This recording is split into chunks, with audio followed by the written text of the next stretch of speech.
پیارے دوستو السلام علیکم۔ پیارے دوستو، آج ہم سورت بقرہ اور سورت آل عمران کے فیوز و برکات سنتے ہیں کہ سورت بقرہ اور سورت آل عمران کے کیا کیا فضائل و برکات ہیں۔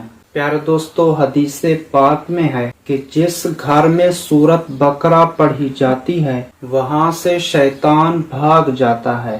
ایک اور جگہ حدیث پاک میں ہے کہ سورت بقرہ سیکھو کہ اس کا حاصل کرنا بڑی برکت ہے اور اس کو چھوڑ دینا اور حاصل نہ کرنا بڑی حسرت کی بات ہے۔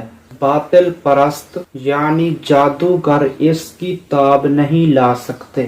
پیارے دوستو، سورت آل عمران کا خاص یہ ہے کہ جو شخص قرض دار ہو گیا ہو اگر وہ روزانہ 7 بار سورت آل عمران پڑھتا رہے تو انشاءاللہ تعالی قرض سے سبکدوش ہو جائے گا اور اللہ رب العزت غیب سے اس کی روزی کا سامان و انتظام فرمائے گا۔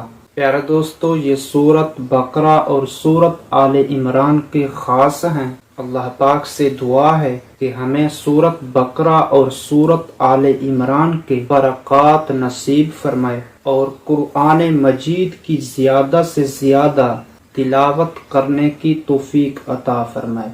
آمین بجاہ النبی الامین صلی اللہ تعالی علیہ وآلہ وسلم۔